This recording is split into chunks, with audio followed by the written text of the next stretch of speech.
Hi there, and welcome to Coffee with Phil, where our goal is to help you live a life of purpose on purpose. Walking with God sounds easy, but how many of you know it never follows the script you prepared? In this podcast, Phil shares stories from his personal journey in the hopes that his experience, the good, the bad, and the ugly, will help you as you walk with God on your own journey. Grab your coffee and enjoy this practical and personal episode with your podcast host, Phil Strong. Well, good morning. How are you today? My name's Phil. Welcome to Coffee with Phil. And I'm really looking forward to my coffee this morning as it looks just absolutely delightful. Today, I sit in my office at home looking out across the foggy Waikato morning, wondering if I really want to go outside. But I've got a big day today, so let's get this done first, and we'll get into the day. Today, I want to speak about something very practical that I referred to recently. It's a book that I wrote called Kids and Money.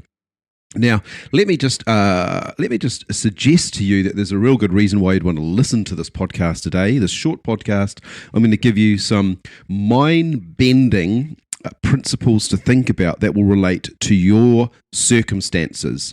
I'm going to weave faith into those mind-bending thoughts that you're going to receive this morning for free. You're welcome. And I'm going to refer to the book. So if you want to check out more about the book, just go to philstrong.com and you can find out more about that. This book, Kids and Money, came about. I spent a long time of my life traveling and speaking to audiences all across New Zealand, a couple of times overseas, but mostly in New Zealand, teaching people about money. These would be financial seminars. I worked with people one-on-one in a business that I owned. And I spent a lot of time helping people with their finances. And it's something I really enjoyed. But often I'd come across a circumstance where parents were just pulling their hair out because kids were treating them like a money machine, or kids were not appreciating the finer things that they were blessed with in life, or there was just a mindset of poverty in the home that was just being passed on from generation to generation to generation. And so I set about to start this project, this book that I called Kids and Money, How to Raise a Financially Savvy Generation. In my travels, I'd been to Whangarei several times, always had a blast there, got some amazing stories and some crazy stories of one time I was there. But anyway, we won't go into that today. But I met this woman who would always attend the seminar. She'd always sit in the front row. She was always just on the edge of her seat, loving it. And I came to know her, and her name's Amanda. And she became a friend, her and her husband of the time. And one time, she invited me home to their place for lunch while I was staying in town, and I went, and her and Rob, and they made me tomato sandwiches. I remember we're sitting at the farm table in the middle of the kitchen, and we started to talk about how we might help families with money. And at that conversation, the idea for this book birthed. Now, why am I telling you that? Well, sometimes you just need to go and have a tomato sandwich with someone. You need to sit down, and as you talk, you find a shared passion. And as you find a shared passion, what I want to suggest to you is that you learn to recognize the prompting of the Holy Spirit in a situation. Now, Amanda is a spiritual person, but not a Christian person. But that doesn't mean that God doesn't move in conversations. I can point you to half a dozen examples in the Bible where God anointed a conversation for his purposes, and it wasn't in a church. So that's my first challenge to you is to look around you and think, what's my passion? What's burning in me? How am I going to serve this need that other people have that's a passion God's given me? And who around me might help me with that? Or if you look at it a different way, perhaps a better way, is who might I serve as I'm seeking to achieve this? And so this idea came of this book called Kids and Money. I'd not long previously read a book that the title escapes me, but it was written by Robert Kiyosaki and Donald Trump. Actually, it's called Why We Want You to Be Rich. That's the name of the book. How's that for a title? No wonder I plucked it off the shelf. But in that book, they both wrote their own chapters. And I found it really intriguing to read the book with two different perspectives and two different tones and two different contexts or experiences coming through. And I learned a lot. And so I proposed to Amanda that we might do the same for this book. Let's keep our own voice, but let's work together to make sure this book hits the mark. And we brainstormed 10 different chapter topics, which you can see in the book there, like why should kids get pocket money, and how do you stop kids spending, and how do you do this as a family, all those kind of topics. We brainstormed them. And then I would write my chapter and Amanda would write her chapter. And so as you read the book, you get two different views, two different voices. And here's the thought for you on that. When you do your job, when you find your passion, do not give away your voice. Don't lose who God made you to be. Don't lose that spark and that passion inside you that created you uniquely for the assignment that God's given you. So that's really how the book came about. And what I want to do today is I just want to challenge you in 3 different areas. And some of it will be relevant more to parents, but certainly relevant to everybody, but more relevant to parents. But some of it will be very challenging for you. And so I hope that you step out of your comfort zone and enjoy what I'm about to share with you. Let's get into it. Well, let's get into it. I hope you're enjoying your coffee, because I certainly am. Let's get into this. Why is it really important that we should teach our kids about money? Why is it important for you to sort yourself out and get your finances in order? What's the big why? At the beginning of this book, I quote a proverb. I used to quote it all the time as I traveled the country, and I would call it a proverb of the days of old. And it says this: a wise man leaves a legacy for his children's children. Now, what I didn't say in the public seminars, but many people recognize, but that comes from Proverbs. Proverbs, the book of Proverbs in the Bible, chapter 13 and verse 22. You see, in the Hebrew culture, the ability to leave an inheritance, not just for your children, but your grandchildren, was a sign of God's blessing on your life. And how did you access God's blessing? Through God's wisdom.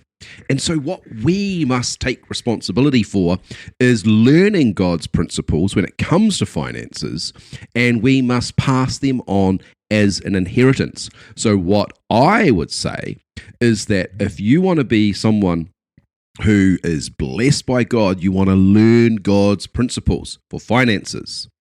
And that's not the purpose of this podcast. But what marks you as a wise person is your ability to pass that wisdom on, not just to your children, but to your grandchildren. So when I talk about an inheritance or a legacy, I'm talking about the disciplines and principles and wisdom of God's kingdom rules for finances that you would pass on to your children, to those that you influence. There's a quote on page 24 of the book that still challenges me. It says, the communities we want our children to be a part of in the future come from what we build inside them today. And friends, that's our responsibility, to raise up people. And what I say in the book is that kids learn by watching. If I wanted to understand what your values were in your finances or in your family, I would simply look to your behavior, because your behavior demonstrates what's important to you. Now, children learn by osmosis. They learn by watching. They don't just want you to tell them what to do. They want you to show them what to do. And so as parents, as leaders, aunties and uncles, grandparents, friends of the family, we've got to role model healthy financial habits. Money must not be scary. It must not be an idol. It must not be something that we fear. It must not be something that we talk about in a position of lack or poverty. We've got a role model, healthy mindset, healthy discussions, healthy concepts, and most importantly, healthy behaviors.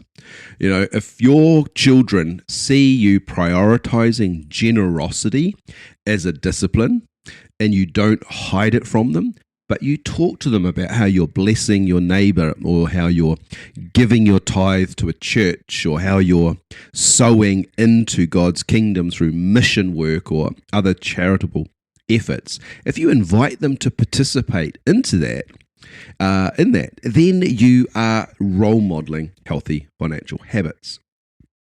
The second thing is, I say this all the time with regards to money and families, but money should be an open discussion. It means you should talk about it. I don't necessarily think you should sit down and show your children your budget, but you should talk about having a budget and what's in it. I think you should talk about financial concepts at the dining room table. What does that mean? Yes, you should actually sit together and have a meal together. These are all disciplines that will role model healthy financial concepts. I always loved the idea of planning goals, especially holidays, around the dining room table. We're talking about where we're going, talking about what we want to do, talking about how we might prepare ourselves to get there. So sharing the goals and sharing the decisions.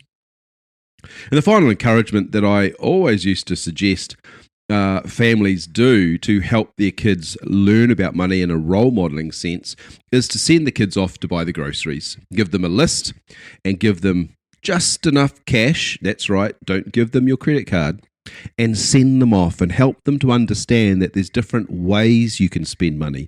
You're not just chucking things in the trolley because of the color of the logo or because there's an influencer on YouTube that might have suggested it.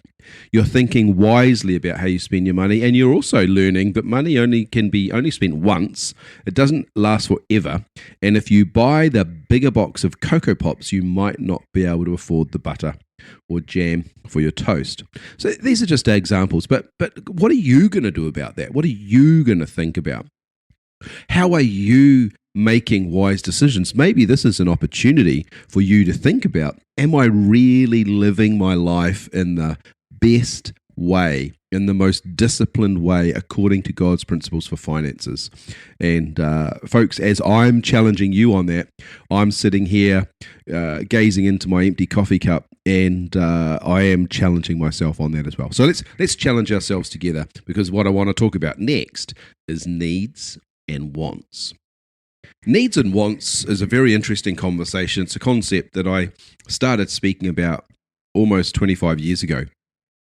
And most people get it wrong. Most people think that everything that they want is something that they need.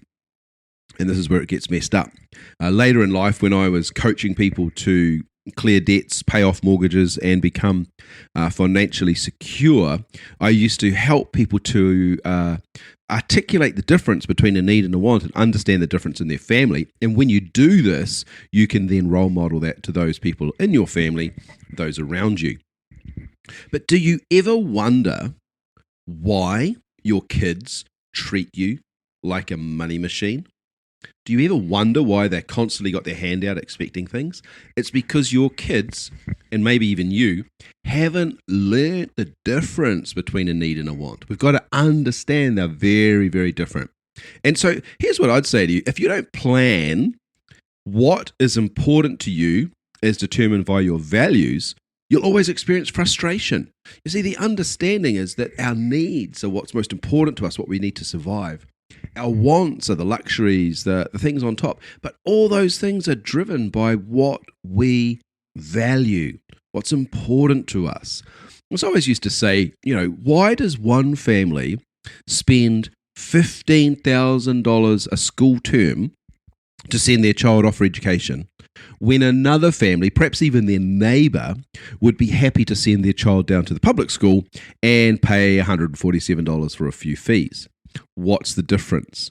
Well, there's a different value in education, and it doesn't make one right and one wrong. It's about values. And if your kids don't understand, if your family doesn't get the memo that values drive how we choose to spend our money, then they're going to always have their hand out. They always think that what they want, they need, and they're never, ever going to be satisfied. So one of the problems in a family financial situation is really starting to articulate where is the line we're going to draw in the sand. How are we going to control ourselves in order that we might have some discipline and then have the ability, the surplus, to create a life that we really enjoy. Because if you go throwing money at everything that catches your attention, you will never achieve your long-term goals. And that's my final point in this section. Behavior like this, running from shiny thing to shiny thing, always saying that you need what in fact you want. This is evidence to me of a lack of clear and powerful goals. Clear and powerful goals are what compel us to make good decisions, to make sacrifice, to distinguish between needs and wants, to prune back our expectations in line with our priorities or our values. Clear, powerful goals.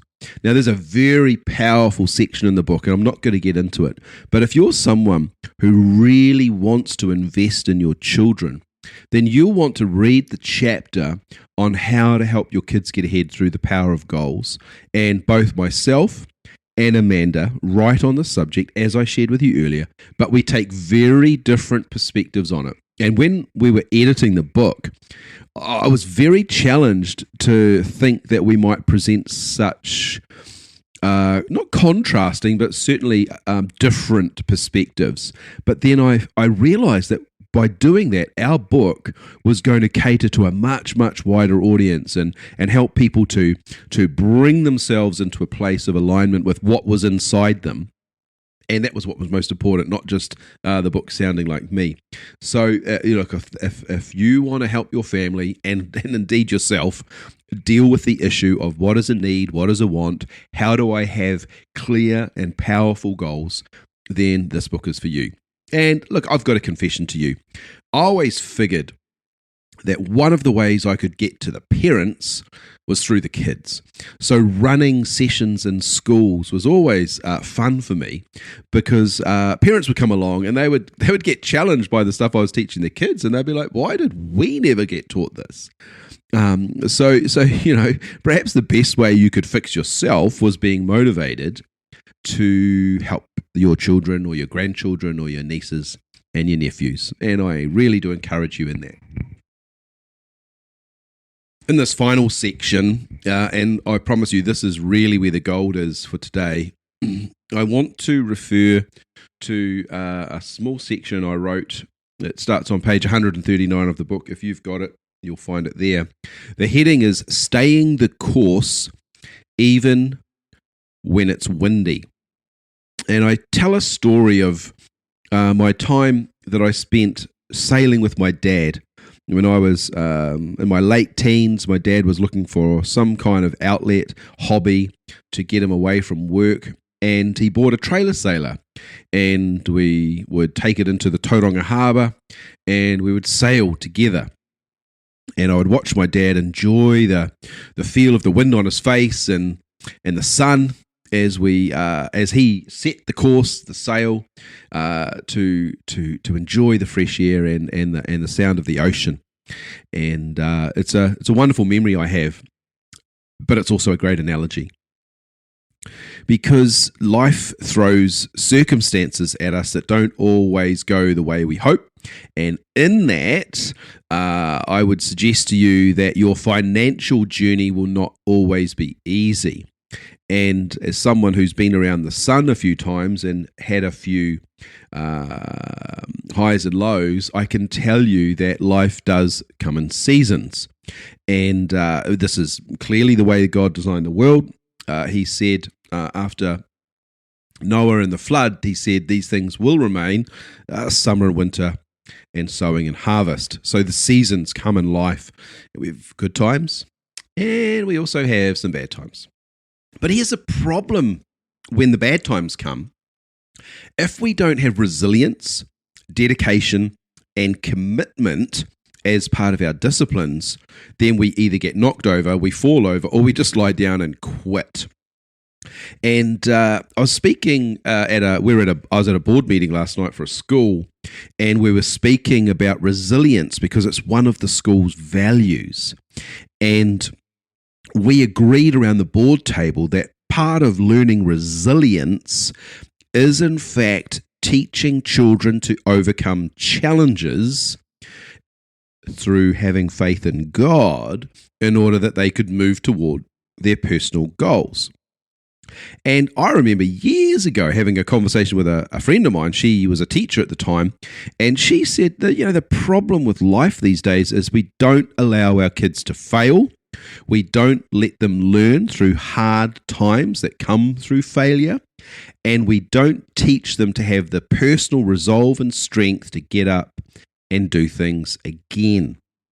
This is what I'm talking about when it comes to our finances. This is what I mean by staying the course even when it's windy. Yeah, I remember being on the yacht and the wind would come up and we would be battered off course and Dad would have to rethink, okay, well, how are we going to get there?